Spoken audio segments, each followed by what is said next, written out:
welcome back to the most amazing channel on the internet. I am your host Rebecca Felgate, and today I'm talking the top 10 supernatural objects that are cursed, which actually kind of really is a double-pronged attack, isn't it? Firstly, they're supernatural, like ooh, and secondly, they're cursed. So many things going on, what a way to level up. Before we get into this video, why don't you let me know if you believe in curses? I'd love to know your thoughts in the comment section down below. Leave a thumbs up. Coming in at number 10, we have the DYBBUK box. A normal object turned supernatural, turned cursed. What a journey. The DYBBUK box is said to be a haunted wine cabinet filled with a restless spirit. Interestingly, the wine cabinet had a Jewish prayer carved into the back of it, which is maybe what attracted the ghoul. The spirit in question is allegedly a Holocaust survivor, Rebecca, who escaped to Spain. The box was famously sold on eBay in 2003 and has spent the past 16 years bouncing between owners who don't want it, and I can understand why. It seems each owner has fallen on horrifying misfortune and suffered reoccurring nightmares. One owner suffered a stroke shortly after receiving the box as a gift. Apparently the box has now been hidden by Jewish rabbis, thank goodness. The box actually has a connected film with it, The Possession, which came out in 2012. I think it was based on the wine box events. Coming in at number 9, we have the Occult Museum voodoo dolls. Voodoo dolls in general are supernatural items. They're little effigies created in magical kind of practices, and for the person on the receiving end, they're bad juju. Pins are placed in the doll in order to harm the subject, which isn't great, not great at all. So with that in mind, a supernatural object used to invoke a curse, do you want to see the voodoo dolls from the Ed and Lorraine Warren Museum? Guys, you don't know how hard it is to say Ed and Lorraine Warren in one go. It's a tongue twister.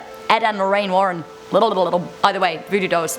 So there is actually a noose on the neck of one of the dolls, which kind of indicates that somebody might have died. The other one has its eyes gouged out, which isn't great either. Visually scary, but also actually scary. It seems that the doll collector came across these dolls and brought them home, only to find that her son's health began deteriorating. It seems that some of the witch's voodoo doll magic had been retained, and it was picked up the boy as a new vessel. The collector contacted the Warrens, who removed the doll, after which the boy made a full recovery, thank goodness. However, it seems that the story continues. There was a visitor to the museum and they broke the rules by touching one of the dolls, and later they were involved in a horrifying accident. Who's to blame here? Coming in at number 8, we have the BASANO vase. At first, the BASANO vase is a sight to behold. It's a beautifully carved silver vase from the 15th century. It's an antique. But as it's on this list, you may have realised that actually it's a supernatural antique with a curse. Hurrah! The story goes that the vase was made for an Italian wedding as a gift to the bride, who is to be wed in a traditional ceremony in Napoli. On her wedding night, she was excited, but unfortunately an intruder broke in and stabbed her. She was found bleeding to death, clutching the vase. The legend has it that she promised to return and seek vengeance on the person who stopped her marrying her love. After her death, the vase was passed down through the family, but anyone who came in contact with it mysteriously fell ill, or they were met with serious misfortune. Following that, the vase was wrapped up and packed away, but unfortunately it was unearthed again hundreds of years later in the late 80s, when it also started making headlines for continuing its spate of deadly bad luck. Newspaper reports indicate that the vase was buried again in an undisclosed location, hoping that it would stay out of the way with human contact forever this time. Coming in at number 7, we have the evil eye.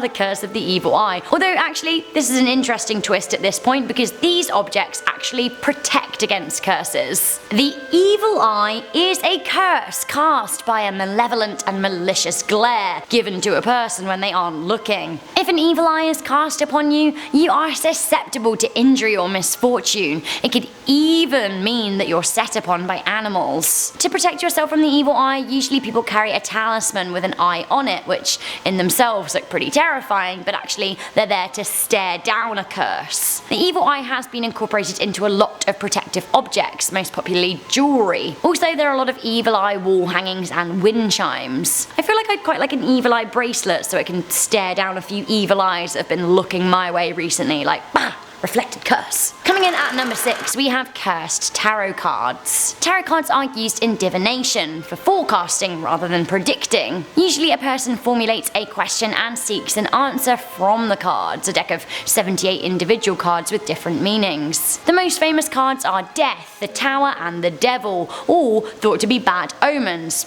but of course that depends on your interpretation. Some people are convinced that their tarot decks can become cursed and that everything that's forecast will actually happen badly. There is also a superstition that burning tarot cards will bring a curse upon you. It seems that the only way to be rid of a cursed deck of tarots is to drown them, soak them all face down in water. Honestly, I'm not so sure about that. I think they work by energy, so if you have bad energy, maybe you'll get bad cards. Coming in at number 5, we have Maori masks. Maori is the name of the indigenous people of New Zealand and Polynesia. Masks are made to honour their ancestors, and they're often beautifully carved and slightly intimidating to look at. The masks are thought to contain the souls of warriors who died in battle, so pretty supernatural and ghostly if you ask me. While men are fine to be going around touching a Maori mask, females have a much more uncertain time. Legend has it you should never seek out a Maori mask if you're pregnant or menstruating because you could invoke an ancient curse. In October 2010, a museum in New Zealand made headlines when it told a pregnant woman to stay away from the sacred artifacts. Speaking of sacred, at number 4 we have Uluru. Is a rock formation an object? Either way, I'm putting it on this list. Uluru, or Ayers Rock, is both sacred and cursed, if the stories are to be believed. The large sandstone monolith in the Northern Territory of Central Australia is sacred to Aboriginal tribes, the first people of the land. They believe that it is inhabited by the ancestral spirits of the land. The rock started forming 550 million years ago, and it's believed that if a visitor takes a rock from the spot, they will suffer serious misfortune, sometimes even grave misfortune. There have been reports of people returning stones that they've taken from Ayers Rock to try and end their suffering. Shouldn't be taking the rocks in the first place. Coming in at number 3, we have the Terracotta Army. I kind of believe that the Terracotta Army have an air of the supernatural about them. They were, after all, a work of funeral art that were buried with the purpose of protecting an emperor in the afterlife. The thousands of terracotta figures were buried with the first emperor of China in 210 BCE, but they were rediscovered by local farmers thousands of years later in 1974 in Yang Village's rural land. For them though, the discovery was actually a curse. The government didn't pay them well for their findings, and then they took their land and their homes off them in order to build a tourist centre. The government made a lot of money, they didn't. One of the farmers who discovered the soldiers actually killed himself, and the others were met with bad luck, many of whom have died penniless. Coming into number 2, whatever you do, do not touch the demon book. The Book of Soiga is an early 16th century treatise on demonology written in Latin. There are only 2 copies of the book in the world known to us, and one was possessed by the Elizabethan scholar John Dee. Dee spent his life trying to interpret the text, which was filled with spells and rituals. He had a good understanding of what was happening, apart from the final 36 pages, which he just couldn't decipher. He and his trusted friend Edward Kelly summoned the spirit of Uriel to tell them the meaning of the last pages. The legend says that Uriel then possessed Kelly and spoke through him. He claimed that the book came into existence when Adam entered paradise, and that it could only be properly interpreted by the archangel Michael himself. He also said that whoever deciphers the meaning of the last 36 pages will be destined to die 2.5 years later. Why 2.5?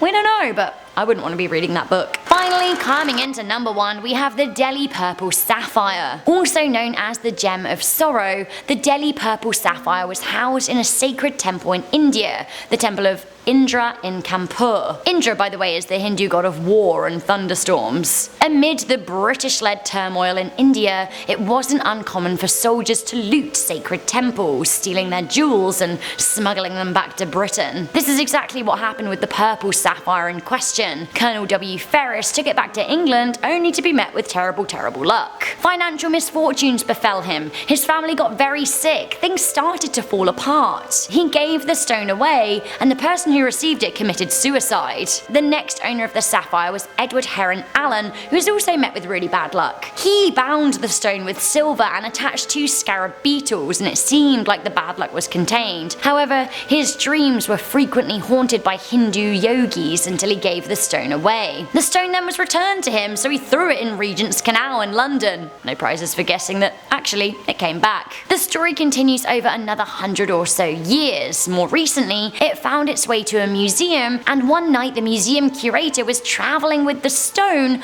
only to be injured by a terrible storm with his wife. So guys, that was the top 10 supernatural objects that are absolutely cursed, and wow, what a list! Not only are they supernatural, they could harm you. What did you think to this list? If you had to own one of these objects, what would you go for? Let me know your thoughts in the comment section down below. If you haven't yet liked this video, go ahead and do so, and if you want to read more about this fascinating topic, then please do check out our links in the description box. Also in the description box, our links to our most amazing Instagram, so head on over there if you want to see what we're up to. Stick around, we've got a whole playlist, but for now I'm your host Rebecca Felgate, and I'll see you guys soon. Bye!